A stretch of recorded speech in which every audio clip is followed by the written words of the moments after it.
And it's 7 o'clock. So I will call this meeting to order. Welcome to the second October meeting of the Ballston Spa Village Board of Trustees. Particular welcome to the 9 attendees who are joining us on Zoom. We're glad you could be with us tonight. We start our meetings with the pledge to the flag. I will mute everyone. And then I'll ask you to join me in the pledge.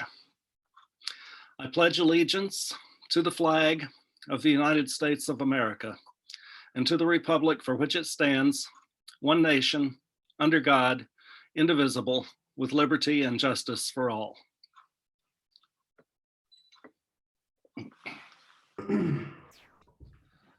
First, is that the minutes of our October 13th meeting. Were there any corrections or additions to those minutes? Hearing none, could I have a motion that they be approved as written? So moved. Motion by trustee Raymond. Is there a second? Second. Second by trustee Cormos. Any discussion? All in favor, say aye. Aye. Aye. All opposed, nay. Minutes are approved.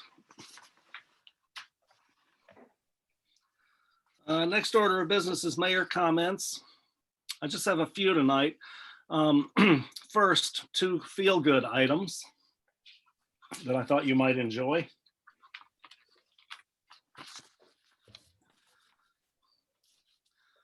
I got an email this past week from Jim and Vicki Cullen in Sandusky, Ohio, and I'd like to read you just a little portion of it. Vicki and I were married in 1988 at Saratoga City Hall when I was stationed at the nearby Navy base. We return to visit the area once or twice a year. We live in Ohio, but plan on relocating to your area next year, virus permitting. We were thrilled to hear of the Sans Souci Spring flowing again and of your village plans for economic development. Saratoga is a little large and busy for our tastes, though we do enjoy visiting. We're looking for a smaller community to call home. You have a wonderful little historic village for us to settle into. So I thought that was a very nice message from Ohio. Second item, village native Tara Ryder Golovsky was recognized as a health hero in the November issue of the Oprah magazine O. Tara is a professor in the psychology department of the Boston University School of Medicine, and she's started and runs an organization in support of female veterans that has programs in 150 cities across the nation. That's a very impressive accomplishment. Local girl does well. Next set of announcements is resignations. I got a resignation from the planning board from Mike Barabas. I will accept that with reluctance and thank Mike for his 14 years of service to the village. We appreciate all those years of good service and we're sorry to see him go. His replacement is later on the agenda tonight, and that will be for the remainder of his 5-year term. And second,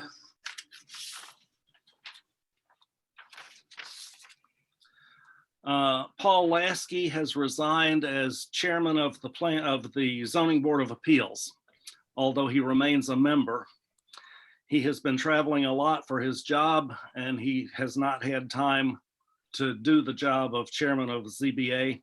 He wanted to resign a few months ago, and I convinced him to stay on temporarily while I lined up a replacement for him. So the chair is an annual appointment, and we have a replacement for the rest of this year later on the agenda tonight. And Paul will remain on the ZBA, and I want to thank him for serving as chair. And finally, Halloween.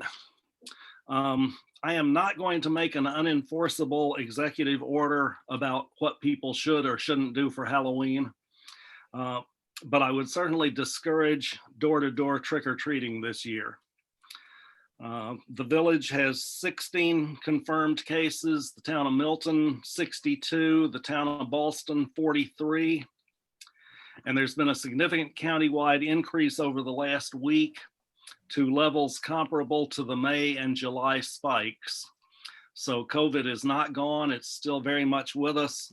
And I don't think it's healthy for either the senior citizens like me handing out candy at a door, or for the kids mixing with crowds and going to strangers' houses. So I would hope that parents would look for alternatives this year to door-to-door trick-or-treating. As one viable alternative, I'm very happy to announce that the Community Emergency Corps and the Union Fire Company are sponsoring a drive-through trick-or-treat for kids in costumes. So I understand they'll have somebody on both sides of the car so that the kid doesn't have to get out, can just roll down the window. And that will be at the Union Fire Company, Saturday, October 31st, starting at 5 o'clock. So that's it for announcements tonight. Next item of business under old business is an update on rickets. As you know from the last meeting, I have been talking with Dave Ricketts about the situation. I met with him and his sister, Mary, last week in my office. Both of them were very cooperative and apologetic for the conditions up there. They said they wish they could do something about it, but they're just not able. And both have signed agreements at this point prepared by our attorney, waiving their right for the hearing before the board, waiving the right to any further notifications with regard to action on rickets, and agreeing that the village can do whatever it needs to do to secure the site and ensure public safety. So I appreciate that cooperation from them. That clears us from a lot of bureaucratic red tape that we would have had to go through otherwise. And it frees us up to take the actions that need to be taken.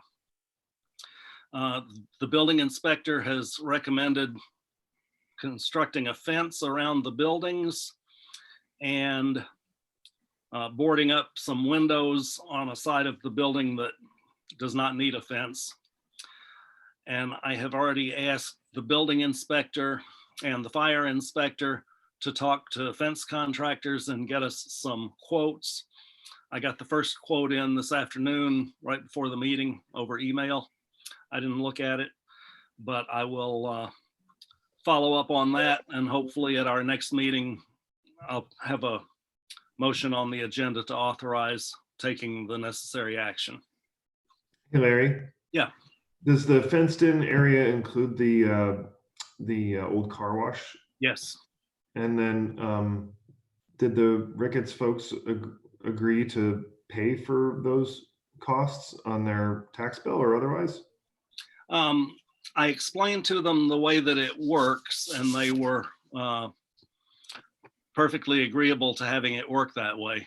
So whatever we do to provide for the health and safety and public security, we charge to their taxes. And are they current on taxes? No, they are not. How far past due are they? I'm not 100% sure, but I think it was 6 years. I think it was 6 years. We re-levy taxes to the county, so it would be the county that they're past due on, if at all. I understand that that we're not out any money. Any you know, funds we spend that get put to their taxes will be reimbursed by the county? Yeah. Okay. The county takes the liability for unpaid taxes. The question is, at what point, does it make sense to pull the trigger on a tax sale? well, it's the county's decision. That's the county's decision. I understand it's the county's decision, but I mean, we can lobby them. And I was told by the county attorney that they would not take this property until such time as the work had been done. He was very, Well, so I get that. My point is like the work, I mean, there's like a lot of gradations of the work, there's a lot of process here and there are different milestones along the way of a cleanup of that kind of property. I mean, I assume it doesn't mean, complete cleanup to grade, ready for somebody to build on a silver platter. Like at what point would they entertain that? I don't know. I'm not saying that we have that answer right now, but we should have on our mind the question of, when to start pushing the county to actually pull that trigger. Okay. Is that something that we want that property? Yes or no? Is there liability? We don't. Why would the village want it? We don't want it. We want to get them to sell it to somebody who wants to build on it. Well, I mean, do we want to, if there's no liability, then we could take it and then sell it. Particularly if in that process, the building is demolished, or we could make it into a park or do something else with it. But there would have to be no liability, on the environmental or other side for us to do so. So just throwing it out there. Well, at this point, I think the only wise course for us to take is wait for the state to finish doing whatever it's going to do. And in the meanwhile, make sure that the site is safe for citizens, kids, pets. Right. They can't get in there and have something fall on them or fall in a hole. So we can do that. And then I think we just have to wait for the state to decide what it's going to do and to do it before we know where we are. Anything else on rickets? All right, moving on to the next item of old business. That's a continued discussion of the water and sewer rates initiative that Trustee Cormos has been leading. She has said that she wants to be able to share her screen with us. So I'm going to make her host temporarily and ask her to lead the next segment of the discussion. Trustee Cormos, you are now the host. And your volume is not all that great. You might want to get a little closer to your machine Okay, or all right, volume up or my mic, something. I don't see anywhere on the screen here where I can share. Just to review, the reasons for these changes was, brought about by the fact that we have a lot of property owners who have not been reporting their water meter readings. And some of that is due to broken meters, which we are now addressing. But some of it is due just basically because there has been a lack of enforcement. Today, the procedure is that we charge $100 for DPW to, go out if they have to go out and read a meter, and that's the current situation. The proposal is to change that from not having to have DPW go out there, but just for if somebody doesn't report, there'll be a fine. That way, that takes the pressure off DPW to have to get out there and read the meter, so they can, if they have a backlog, they can wait, and the person will just be charged the average rate. So the changes, which I was hoping, let me see. Nope, can't find this where I can share the screen. I'm not sure where that is, but I'll describe our current water and sewer codes. Chapter 200, water and sewer. The areas where should I just read what I'm proposing and not the changes? So I'll read it. Section 200-11, installation of meters, measurement. All water shall be measured through meters furnished and installed by the Village of Ballston Spa, and each water service line shall be supplied with a separate meter. All meters on new properties shall be furnished and installed at the expense of the property owner, which is actually what we passed a number of meetings ago. Section 200-12, repair of meters. The water department shall keep all meters in repair without cost to the consumer, except for such repairs that are made necessary by the negligence of the consumer. Repairs made by necessary by meters freezing shall be considered the results of negligence on the part of the consumer. Charges for such repairs will be assessed and billed to the owner of the property affected. That's the current code, and it'll stay so. Section B, the water department shall replace a damaged meter with a new meter of the type that can be read from outside the building. That's a slight change from the type of meter, so that this covers that any new meter will be able to be read from outside, and that could be either the current button meters or if we elect to go for a radio reader. Section 200-17, failure of meter to register. If the meter stops for fail to register, the property owner will notify the village. The property owner will be billed at the average consumption for the corresponding period of the previous year as shown by the meter readings, until such time as the meter can be replaced by the village or its designated vendor. So the main change there is we change consumer to property owner, and that the language essentially says until the DPW can replace it. Section 200-20, reading of meters. All water meters shall be read twice each year in January and July by the property owner, and the meter reading reported to the village. That's new. A fee will be charged to any property owner not reporting their meter reading during the designated time as described on the fee schedule. Non-reporting fee will be set forth from time to time by resolution of the Board of Trustees. Consumers unable to read their meters must notify the village clerk and request a meter reading by the department. So any of the fees, etc., are determined by the fee schedule. I did add two other just clarifications on Article 3, multiple residence, 200-41. I added that the charges described in that section and in the following section, 200-42, just the clarification that the fees listed are per year. There was a little confusion. I clarified with Julia that that's what we have been doing, and I think it should state it in the code because we do bill twice a year, so it wasn't clear if those fees stated were for each time we build or an annual fee. And that's basically the code changes. The fees are on a separate schedule. We've decided to move fees over to a fee schedule so that we don't have to change the village code every time we want to change a fee. And I'm proposing that currently it says water meter reading for house closing, which is the amount that we've been charging for just regular meter readings.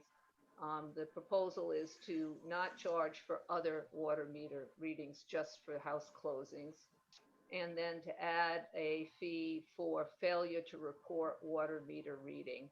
And we've gone back and forth as on what that should be. I propose a $50 fee, just a straight fee, and that at the bottom is a note that says the fee may be waived by the mayor for extenuating circumstances as documented by the village and signed by the property owner. And then at the bottom, all house closings and other water meter readings must be read by a representative of the village of Ballston Spa. So that's basically it. The code changes, probably have to be reviewed by Stephanie, and then, we could schedule a public hearing, and, the fee schedule is based on a motion by the board.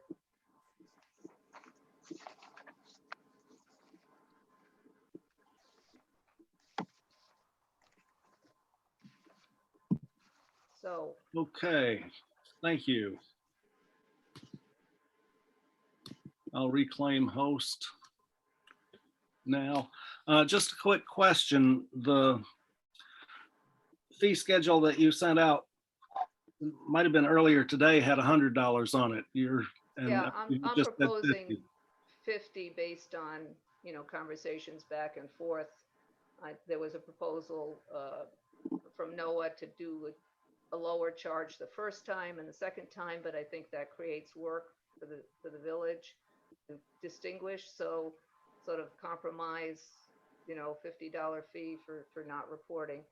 Also, I didn't mention that the fee schedule now actually lays out the water and sewer rates and distinguishes what the schedule is for the in-village water rates and the outside of village water rates. And the fee schedule also for sewer rates is essentially half of that of the water rates. So that is a straightforward calculation, but the actual number currently, actually, we don't have these rates anywhere on our website, so we should have them somewhere that people could look them up and see what the rates are. The only question that I have that I still don't think we've resolved completely is current code says that there's no penalty for the first failure to read the meter. So we don't read a meter. We don't go out and read a meter and charge somebody $100 fee until they miss it the second time. Does it say read a meter or pay your bill? No, current code is when we read the meter, when we go out and read the meter, because So currently, so that's irrelevant, right? I mean, what we're fining somebody for is not paying their bill. We're not going out and reading people's meters anymore. We're changing from a meter reading fee of what they're charging now, because let's say you don't report, then DPW sends somebody else and charges you $100. That's what the current practice is. but only the second time. And the second time, which I think creates work because they have to track who's the second, who's done it the first time, who's done it the second time. So I propose just a straight fine for not reporting and no charge for reading the meter, such that, if you need your meter read, you call the village and they'll send So somebody. my only concern about that, Liz, is that $50 is probably less than what a lot of people actually pay for their water bill. So it doesn't actually create an incentive to pay your water bill. Oh, they still pay the water bill. How are we going to know what it is if they don't report it? They'll get charged the minimum. Currently, it says in the code that they're charged the average, but in practice, they've been charging the minimum. Okay, okay. Which is 62 something, right? Yeah, For 60. water, 33.12 for sewer. Yeah, so that's the practice has been to just charging them. That's why I found it hard to discover that we had so many people that weren't reporting, because they were all recorded as the minimum amount. So there's a whole lot of folks in the database, at least the last one, that got charged for 30,000 gallons. Okay, sorry, I misunderstood. Listen, I think I don't want to let the perfect be the enemy of the good here. I think that if we're taking the onus off of DPW to go out and do all of this, and we're creating some sort of an incentive for people to pay their bill, then that's a win, and I'll take it. My guess is that over time, we may want to tweak this a little bit more to make it more perfect, but this strikes me as a reasonably good proposal off the bat. Which one is this? The one that Liz just described. $50 and every time they don't send in a card? Yep. We can up it at any time we want if we're finding. Or decrease it. Like, honestly, and and I'm interested to hear Julia describe this, but I don't really understand why it's difficult to determine which folks haven't paid their bills once versus twice. It's not necessarily more difficult. There's a report that we run to see how many consecutive estimates are displayed on each account. And we can run reports on 1, 2, 3, 4 consecutive estimates. So it's just a matter of running the report to see how many times Right. they get a report. And obviously an estimate gets put on an account when we don't get a meter reading. Right. And But so then they have to transfer that to the water bill. So I mean, that's the easiest part of it all, to be honest So with you you. have to do that, you have to do that whether it's a $50 straight fee or not. I mean, it strikes me that like, figuring out who gets $25 versus who gets 100 isn't any more difficult really than figuring out who gets 50, right? I mean, It's not, it's just manipulating the report. At the end of the day, putting in the charge is what's the most time consuming aspect because it's not a standard routine in our system. Yep. At the end of the day, it's all manual work to put in each fee for each account who does not read. Which would be The $50. $25 for a first offense and 100, so therein, that is, somebody's gonna have to, yeah, that's different than putting in 50 for everything. not that much different, isn't it? Just, don't you just run a report for the people who haven't paid once, and then you run a report for the people who haven't paid twice, and then you have Yeah. two, and you put the right amount of money on the right account, right? I mean, I'd like to keep the amount of work down for the village and just start with this straight. yeah, like I said, I don't want to let the perfect be the enemy of the good. That's fine. Like, and I think that, hopefully as our record keeping gets, better and better, the manual work will decrease more and more. And at some point we'll be able to, act with a scalpel as opposed to a hammer, but. Yeah. Well, the $50 hope is that fine. Hey, to be clear, the fine is associated with not submitting a meter reading. right, Yes. Is that correct? that's what you get fined for. My last point though is right now, I think that people I seem to remember it's a pretty quick turnaround to submit your meter reading from the time you get the card in the mail. So What? it's 10 it's days. 40, no, 10, No. the card, according to the schedule provided from Bob, the water meter timetable is the period covered June to November, mailed for delivery December 1st, readings due about January 15th. So Yeah, that's 45 days. but I don't think that's what it says on the card when you get it in the mail. No, the card allows for 10 days just because in past years, we allowed it up until the, 15th when we process bills. That's where Bob's getting the data up until January 15th. So 10 days isn't enough, right? Like, Right. it's Should we just not- provide a Actually- 30-day grace No, I period? mean, it's not anywhere close to enough, especially in the holiday period. People go on vacations for 2 weeks, for Pete's sake, and you could be hit with a $50 bill because you went on a 2-week vacation. That's just crazy. Told So- me that the days to penalty was 20. So, That's once the bill is produced. You have 20 days to pay it without penalty. so We're talking that's- about, but the fine The attaches with reading. the fine attaches to not submitting your reading. And what I'm hearing is that you have 10 days from the time you receive your card to submit your reading. And what I'm suggesting is that time period be extended a good deal I agree. to I agree. allow We can do that. That's not Yeah. big. to at least 30 days so that people, so that you cut down on the number of people who aren't submitting their cards and getting hit with a fee. Is Yeah. We that can do enough that. time? Because the actual period is 45 days.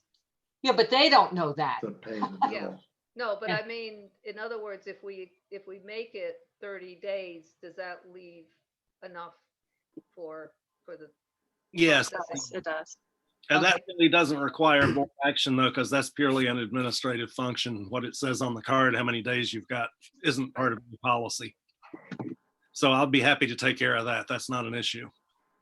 The only issue is how much we charge and whether we charge it the same the first time. Let me ask the treasurer a question. I understand, I believe from our discussion earlier, that if we have some people getting a $25 fee and some people getting a $100 fee, that means all fees have to be entered manually into everybody's account. Yes. If the fee is the same, there's only one fee and it's the same and it's either charged or it's not charged, then it's much easier just to check the charge the fee or not to check the charge the fee. I would have to look more deeply into the system, but no, it is going to have to be a manual entry to the bill regardless of the fee amount. There an indication, because currently on that report, it lists the 30,000 gallons and you get charged the minimum. Can't there be added essentially a column that says no report, and then the system will say, okay, add $50 for those individuals. I would think. I would have to check into it. I'm not sure what the system currently can handle. Yeah, because it isn't the utilization, I had to go down to another report to find that those people had not reported. Because I think it needs to be up at the report that generates the bills. Yeah, but I guess what I'm saying is that for purposes of the conversation tonight, just so we can move on, frankly, because we've all spent a lot of brain power and conversation on this question of meter cards and fees and blah, blah, blah. Let's just go with $50, right? Maybe 25 and 100 is possible, but like, I don't, we're not gonna like figure it out with 15 more minutes of conversation about what can be coded and not. So let's just go with the $50.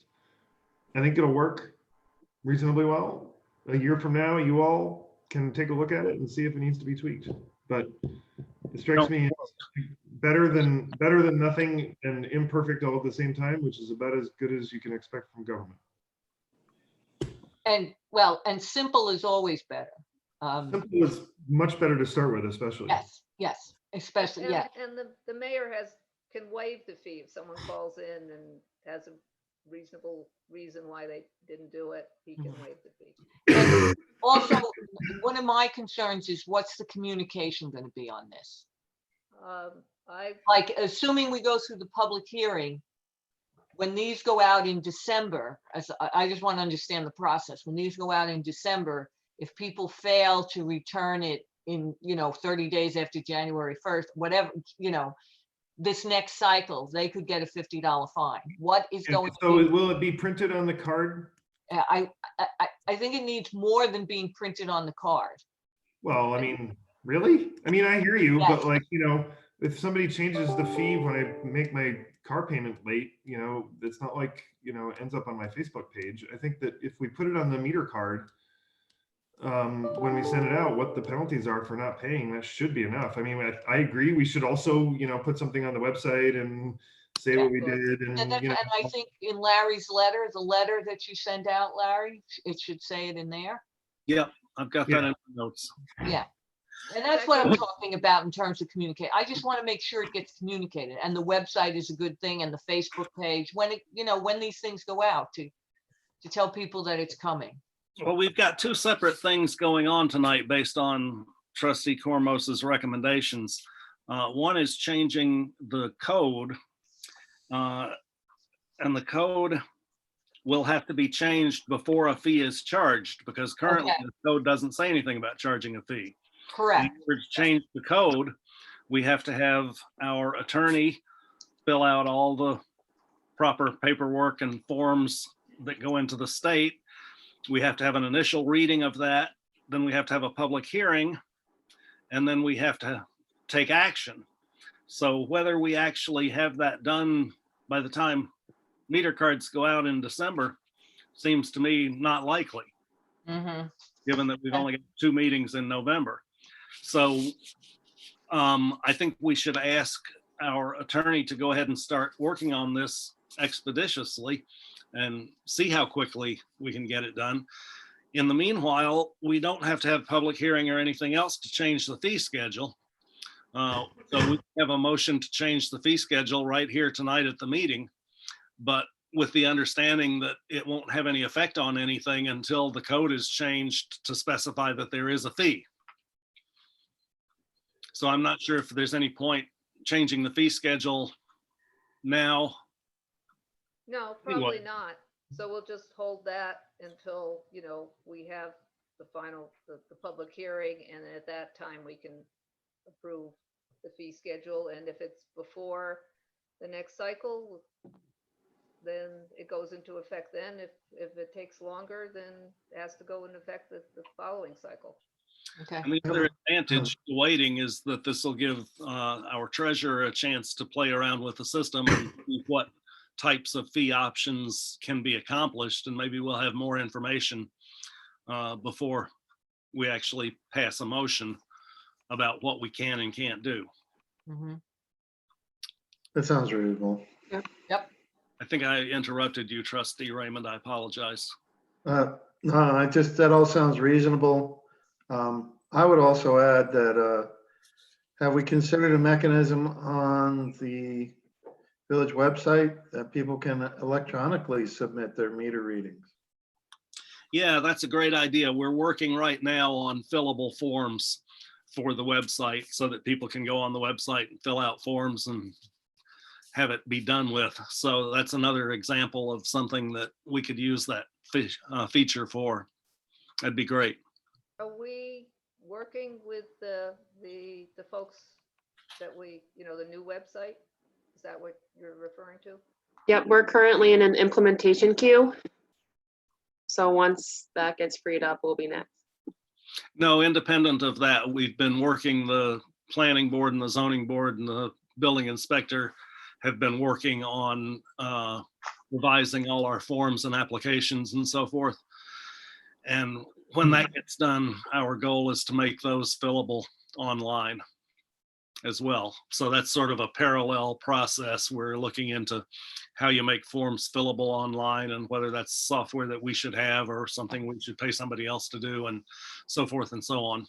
But that's all in progress. So can we move on then from the water issues? Everybody understand where we are and where we're going? Stephanie will review it and this Okay. next meeting, get back to us if there's any, with the paperwork, hopefully. Right. Moving on then to new business. We have some budget transfers, 3 budget transfers on the agenda this month. Could I have a motion that the budget transfers be approved? So moved. Don't all speak at once. Thank you. Motion by Trustee Raymond. Is there a second? I'll second. Second by Trustee Fitzpatrick. Any discussion? All in favor, say aye. Aye. Aye. All opposed, nay. Budget transfers are approved. The next item of new business is to ratify my appointments of Keith Lewis and Steve Springer to the Historic District Commission. We have 2 open positions currently because of attrition. Both of these individuals live in the historic district in beautifully restored old homes, and I think they would both bring a great deal of insight into this commission. So could I have a motion to ratify those 2 appointments to the Historic Commission? I'll make that motion. Motion by Trustee Fitzpatrick. Is there a second? Second. Second by Trustee Shaw. Any discussion? All in favor, say aye. Aye. Aye. All opposed, nay. Those appointments are ratified. Next motion is to appoint a replacement for Mike Barabas on the planning board. I've appointed John Battenfield. John is the current alternate on the planning board. He has sat on a couple of different applications during his time as alternate and has done a very good job. So I'm moving him up. I do want to point out, however, that leaves us with only 1 alternate, and the code says we must have 3. Ooh. I thought it was 2, but I actually read the code last week and it says 3. So that means we're 2 alternates short, and I don't have any candidates in my file. So I would appreciate the trustees' help in applying candidates to serve as alternates to the planning board.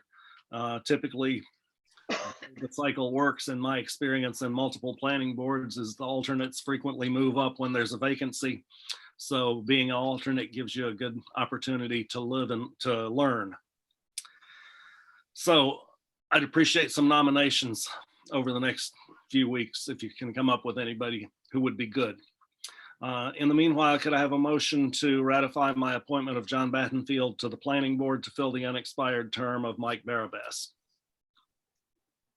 So moved. Motion by Trustee Raymond. Is there a second? Second. Second by Trustee Cormos. I saw a hand, right? Well, it was me. I Oh, thought I I had saw. raised my hand, you didn't see it. Oh, I see. Okay, I'm sorry. So Liz, okay. I didn't see your hand either. Okay, fine. Yep. So motion by trustee Raymond, second by trustee Cormos. Any discussion? All in favor, say aye. Aye. Aye. All opposed, nay. That motion carries. The next motion is to fill the remainder of Paul Lasky's term as chairman of the Zoning Board of Appeals. That's a one-year appointment, so that'll be for the rest of this year. I've appointed Anna Stanko. Anna's a long-term member. Who has the best handle on our processes and procedures. It was difficult to convince her to take this task on, but she did agree to step up for the remainder of the annual appointment. So could I have a motion to ratify my appointment of Anna Stanko as chair of the Zoning Board of Appeals? So moved. Motion by trustee Shaw. Is there a second? I'll second. Second by trustee Fitzpatrick. Any discussion? Hearing none, all in favor say aye. Aye. Aye. Opposed, nay. Motion carries. Next item is the consent agenda. Does any trustee wish any item removed from the consent agenda before we consider it? Okay, then could I have a motion to approve the consent agenda? That So motion. moved. I saw a hand by trustee Cormos and heard a second by trustee Raymond. Any discussion? All in favor say aye. Aye. Aye. Aye. All opposed, nay. Consent agenda is approved. That brings us to trustee liaison reports. Any liaison reports tonight? I have Uh, some things. Yeah. Sean? Go you ahead, go Liz. first? Huh? Go ahead, Liz. Oh, okay. Just an update on our Capital District Transportation Committee pedestrian and bicycle master plan and linkage grant. We have the selection committee has selected a consultant. There were 8 consultants that bid on the project. It was very difficult to pick who we wanted to work with, but in the end, with the assistance of CDTC and a number of other folks, and Christine Fitzpatrick and Scott Burlingame from the village, we selected the team of VHB, which is a national transportation planning and engineering firm, and Planning for Places, which is a local firm best known for their design work. Planning for Places did the linkage grant for the stockade, and you can look at the website to see that report. It was very well done. And there's also the ones who worked on Glenville's Freeman Bridge Road. So they have a lot of local experience. On the other part, which is our workshop, our Complete Streets workshop, Planning for Places is actually the consultant that's doing that project as well. And we had a lot of discussion today on planning the workshop, and there'll be sort of a continuity with them working on the workshop and then transitioning to them being one of the consultants on the grant. The workshop is actually, instead of being sort of a 3/4 day, scheduled workshop, is because of because of COVID. We're looking at probably doing it in multiple pieces, an initial a 2-hour introduction to Complete Streets, followed by some actual, on-site work where we go and look at some intersections physically. That would be outdoors. And then followed by some, activities to actually look at what might be done on our streets and intersections. And they'll, the end result will actually be some conceptual drawings and suggestions and a report. One other thing is, as you remember, we applied a number of months ago, and we're expecting to hear last spring whether we got the DEC tree grant to do an inventory and management plan. I recently talked to Jeff Speech, and he says the indication is that they will announce those grants in November. So we can look forward to potentially getting another grant. And that's all. Thank you, trustee Raymond. Yes, just wanted to advise people that we did the first round of pickups, the DPW did, of leaves and other yard debris. I would just urge everyone that obviously the leaves are falling at the rate that they want to fall at, but this to get any debris they want to get rid of prior to the second week in November, just because snow may be flying. Actually, snow may be flying Friday, but any kind of significant snowfall, if we have piles of leaves out there that we haven't been able to get, throws a spanner in the works. So I just wanted to let people know that to get that stuff out there. Okay, thank you. Any other liaison reports tonight? All right. Moving on to other business, I do have one item of other business that I hope the board will consider. We lost a crossing guard some while back. We've been trying to replace her unsuccessfully. But it's a position that needs to be filled because the kids are in schools now. And Chief Bush got somebody yesterday. No, Friday. So if you will allow me to walk in a motion to appoint a crossing guard, I would ask for a motion to appoint Don Traver as crossing guard effective immediately. So moved. Motion by trustee Raymond. Is there a second? I'll Second. second. We all want a second. We all want a second. Second by trustee Fitzpatrick. Any discussion? Well, just to thank you and the chief for doing this. I had nothing to do with this, but I did get a call from my 11-year-old son standing on the corner of 67 and High Street the other day while I was at work, saying he couldn't figure out how to get across the street and he was afraid of all the traffic and there was no crossing guard to help him. Wow. He eventually made it across, but it's a real value for the kids who need to get to the middle school from other parts of the village. So thank you. Yeah. Yeah. Any other discussion? All in favor say aye. Aye. Aye. All opposed, nay. That motion carries. And unless there's other business from some member of the board, we'll move on to public comment. And I will ask if any attendee wishes to make a comment to raise your hand. I see two Q&A things saying that they're having trouble hearing trustee Cormos.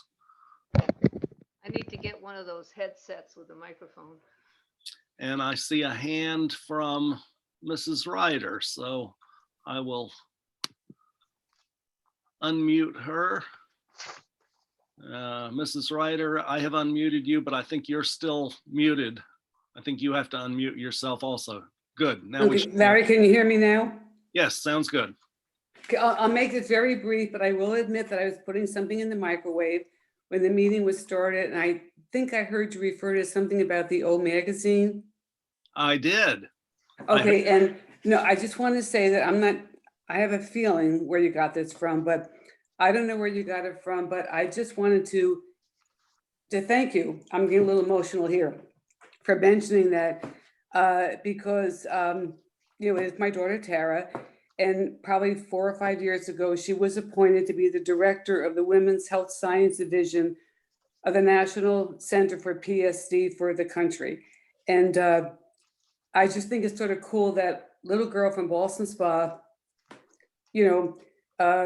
went through the local schools here, St. Mary's and Spa Catholic, and now she's head of all of this and she's in Oprah. So I didn't tell you that. Hi, Stephanie, but I know you know her. So wherever you heard this from, I think it's cool that you acknowledged her, not because she's Tara, but because she's someone that was, brought up here, and she, as Mark would say, she done good. So thanks, Larry. I appreciate that. You're very welcome. And you're right. I did not hear it from you. I heard it from my wife, who heard it from a friend of hers. But I also think it's a big deal when a local girl gets recognized in a big national magazine. So I'm very I'll say, yeah. and think that deserves recognition. We're very And proud. I will pass that on to her. Good. Thank you. Thanks, Larry. I appreciate it. Thank you. Okay. Let me scroll through and see if I see any other hands. I do not see any other hands. Scrolling through a third time, no other hands. I will close public comment. Thank you all for attending once again, whether you commented or not. And at this time, I'll ask for a motion that vouchers number 21-00546 to 21-00860 be audited and the meeting adjourned. I'll make that motion. Motion by trustee Fitzpatrick. Is there a second? Second. Second by trustee Shaw. Any discussion? All in favor, say aye. Aye. All opposed, nay. Meeting is adjourned. Thank you all very much for your contributions. Thank you to attendees once again, and I will end the meeting. Good night, everyone. Good night. Good night. Thank you.